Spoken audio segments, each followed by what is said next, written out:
Pronti a sognare con Zibù? Allacciate le code! Si parte nel mondo dei sogni! Era mattino presto nel bosco dei colori. Le foglie tremavano leggere come farfalle e l'aria profumava di rugiada.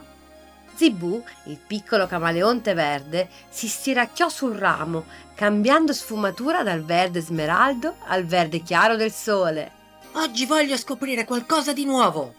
Disse, guardando l'orizzonte che si apriva come una coperta di luce. Seguì il canto di un ruscello e arrivò in una radura dove gli alberi sembravano inchinarsi. Sulla terra grandi impronte, tonde interrotte dall'erba piegata. Zibù posò una zampetta dentro una di esse. Era più grande di lui 10 volte. Chi può avere un piede così? Sussurrò incuriosito. Un passo, poi un altro. Il terreno tremò piano e una grande ombra si stese tra gli alberi.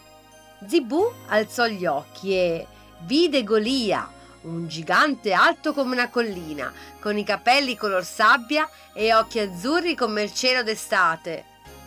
Portava un sacco pieno di tronchi sulle spalle e canticchiava una melodia dolce, così bassa che pareva il ronzio di un tuono gentile. Zibù si nascose dietro una foglia, ma Golia, con il suo naso enorme e buono, lo fiutò e sorrise. Ciao piccoletto! Disse con voce profonda ma allegra. Zibù saltò sul suo piede, tremando un po'. Io mi chiamo Zibù! E io sono Golia, il gigante del bosco. Ma non avere paura, io non calpesto mai gli amici. Zibù e Golia si sedettero vicino al ruscello. Il gigante mise le mani nell'acqua, creando piccole onde che sembravano mari per il camaleonte. Perché porti i tronchi nel sacco? Chiese Zibù. Per costruire un ponte, voglio che i piccoli del bosco possano attraversare il fiume senza paura. Zibù sorrise.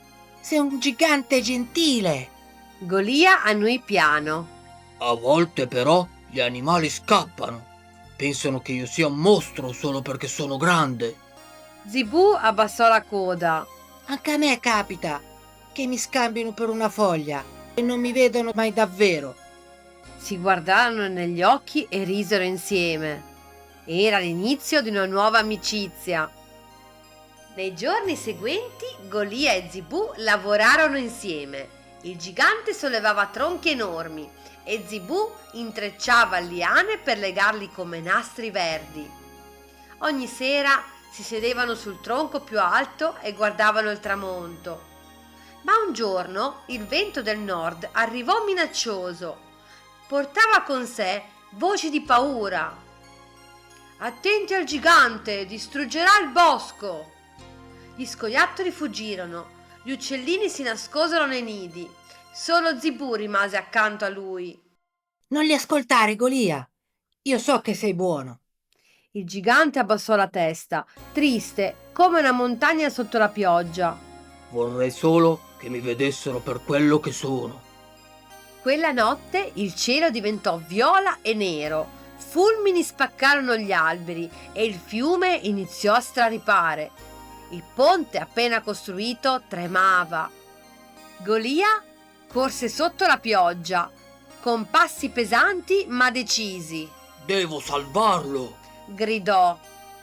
Zibù lo seguì, aggrappato al suo collo. L'acqua saliva e i piccoli animali erano intrappolati sull'altra sponda. Golia piantò i piedi nell'acqua gelida, tenne il ponte con le braccia e lo sorresse come se fosse una piuma.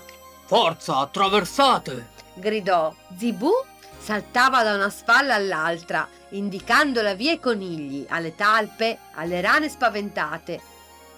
Quando tutti furono al sicuro, il gigante sorrise anche se l'acqua gli arrivava al petto. Il mattino seguente il sole tornò a brillare. Il bosco era fradicio ma vivo. Golia sedeva stanco, con le mani bagnate e gli occhi lucidi. Zibù gli salì sulla guancia e disse: Hai salvato tutti. Ora capiranno che sei buono. Gli animali si avvicinarono timidi. Una volpe portò una ghianda, un uccellino un petalo. Poi, pian piano, tutti iniziarono a ringraziare il gigante con piccoli doni del bosco. Golia li guardò commosso. Non volevo applausi, solo un sorriso. Zibù rise. Allora, guarda quanti ne hai. Qualche giorno dopo, il bosco organizzò una festa. Zibù decorò le foglie con pittura naturale e il gigante costruì tavoli di legno dove tutti potevano sedersi insieme, piccoli e grandi. Il sole filtrava tra i rami come una pioggia d'oro. Gli uccellini cantavano e le farfalle facevano ghirlande con i fiori. Golia suonò una grande conchiglia che emetteva un suono profondo come un tamburo di pace. A Golia, il gigante dal cuore gentile. Gridò Zibù e tutto il bosco rispose: Evviva! Al calar del sole, Golia prese un sasso grande, come una casa, e iniziò a scolpirlo con pazienza. Zibù lo osservava curioso. Cosa stai facendo?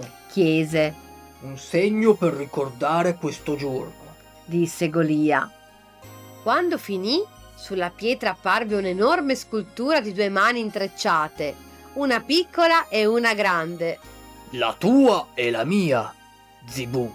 Così tutti sapranno che il cuore non si misura in grandezza. Zibù sorrise. È bellissima. La chiameremo la pietra dell'amicizia. Quella notte una luce azzurra avvolse la radura. Era come se il cielo volesse abbracciare il bosco per ringraziarlo. La luna si specchiava nel fiume, che ora scorreva tranquillo sotto il ponte. Golia dormiva disteso sull'erba e Zibù riposava sulla sua spalla, cullato dal respiro profondo del gigante. Le lucciole danzavano sopra di loro come piccole stelle in festa. Tutto era tornato sereno e da quel giorno nessuno nel bosco dei colori ebbe più paura dei passi di Golia. Molto tempo dopo, i piccoli del bosco raccontavano la storia di Zibù e Golia davanti al fuoco. Dicevano che la gentilezza è come una luce che non ha misura. Brilla uguale in un cuore piccolo o in un grande come una montagna. E se in certe notti di luna piena qualcuno sente un ronzio profondo nel bosco, non è un tuono, è Golia che canticchia, è Zibù che ride accanto a lui. Non importa quanto sei grande o piccolo, il cuore gentile trova sempre la strada per farsi vedere. E ricordatevi, bambini e genitori, siate sempre gentili con il prossimo. Un grande abbraccio, buonanotte.